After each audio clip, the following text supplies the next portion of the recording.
सर्वसामान्यांच्या हक्काचा आवाज जागर जनस्थान।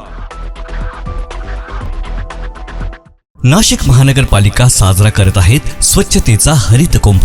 मित्रांनो, आज प्लास्टिकचा वापर हा आपल्या जीवनाचा अविभाज्य भाग झाला आहे, पण यामुळे पर्यावरणाला तर हानी होतेच, शिवाय आपल्या आरोग्यालाही याचा धोका होतो। प्राणीमात्रांचे, जलसाठ्यांचे, पर्यावरण व आरोग्याचे नुकसान होण्यापासून थांबवण्यासाठी प्लास्टिक पिशव्यांना नाही म्हणा, कापडी किंवा कागदी पिशव्यांचा वापर करा। आपल्या छोट्या बदलांमुळे मोठा फरक पडेल, शहरे स्वच्छ व सुंदर होतील। चला, प्लास्टिक मुक्त जीवनशैली स्वीकारूया आणि अस्वच्छतेवर मात करूया।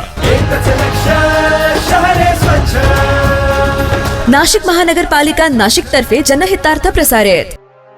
अक्कलकुवा येथून मालेगावकडे गोवंश जनावरे घेऊन जाणारे वाहन पोलिसांनी केले जप्त। अक्कलकुवा येथून मालेगावकडे गोवंश घेऊन जाणारे वाहन गोरक्षकांच्या सतर्कतेने पोलिसांनी पकडले असून जवळपास 20 ते 25 गोवंश जनावरे धुळे शहरातील खानदेश गोशाळेत सोडण्यात आली आहे। लांबकाणी ते रामी गावादरम्यान गोरक्षकांनी सदर वाहनांचा स्टाईल पाठलाग केला असता अवैध गुरांची वाहतूक करणाऱ्यांनी आपले वाहन सोडून पळ काढलाय। सदर अवैधरित्या वाहतूक करणाऱ्या गोरक्षकांनी गुरांची वाहतूक करणारी वाहन ताब्यात घेत पोलिसांना कळवलंय।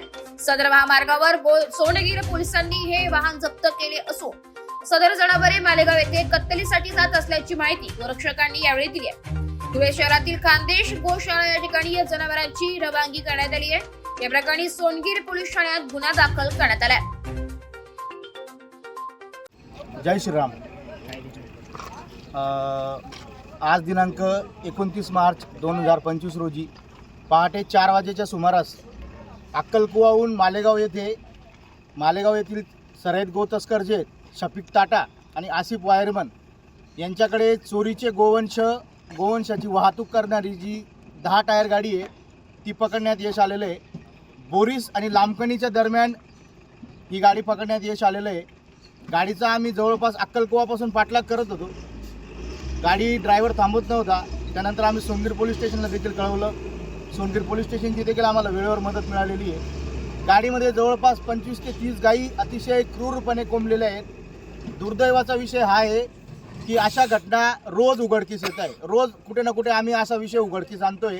मालेगाव हा महाराष्ट्रातील नव्हे तर संपूर्ण भारतातील सर्वात मोठा हब बनलेला आहे। गोतस्करीचं सर्वात मोठं केंद्र म्हणजे मालेगाव आहे। तर मालेगावमध्ये असे हजारो गोतस्कर आहे आणि लाखोच्या संख्येमध्ये गायी कापल्या जात आहे पूर्ण महिनाभराचा जर आपण पूर्ण हिशोब केला तर हा प्रकार थांबावा यासाठी आमची माननीय मुख्यमंत्री असेल, धुळ्याचे SP साहेब असतील, सगळ्यांकडे आमची विनंती आहे। आम्ही वारंवार विनंती करत असतो, परंतु ठीक आहे, पोलीस आपल्याला आता पोलिसांचं सहकार्य आहे तेवढं त्या पद्धतीने सहकार्य आहे। पण हे जे मालेगावचे गोतस्कर आहे हे एवढे सराईत आहे, गाडीचा टायर पंक्चर आहे तरी 30-40 किलोमीटर गाडी म्हणजे एक टायर पंक्चर आहे तरी 30-40 किलोमीटर गाडी त्यांनी पळवली। म्हणजे एवढे सराईत लोक आहे।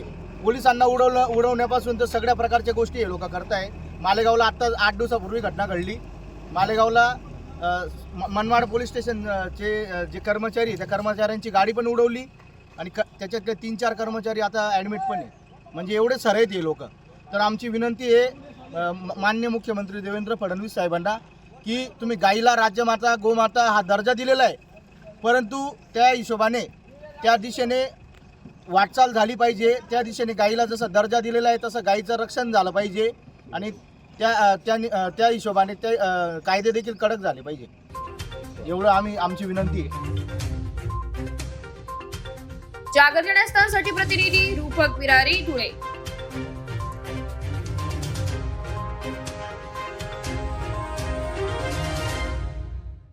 नाशिक महानगरपालिकेच्या सार्वजनिक आरोग्य विभागाच्या वतीने जाहीर आवाहन। गुइलेन बॅरे सिंड्रोम अर्थात GBS ला घाबरू नका, पण दक्षता घ्या। पाणी उकळून प्या, स्वच्छ आणि ताजे अन्न सेवन करा। शिजलेले व न शिजलेले अन्न एकत्रित ठेवू नका। लक्षात ठेवा, अचानक पायात किंवा हातात कमजोरी किंवा लकवा, चालताना त्रास किंवा अशक्तपणा, बऱ्याच दिवसांपासून डायरिया अशी लक्षणे आढळल्यास त्वरित डॉक्टरांचा सल्ला घ्यावा व तात्काळ उपचार सुरू करावा। सार्वजनिक आरोग्य विभाग, मनपा नाशिक द्वारे जनहितार्थ प्रसारित।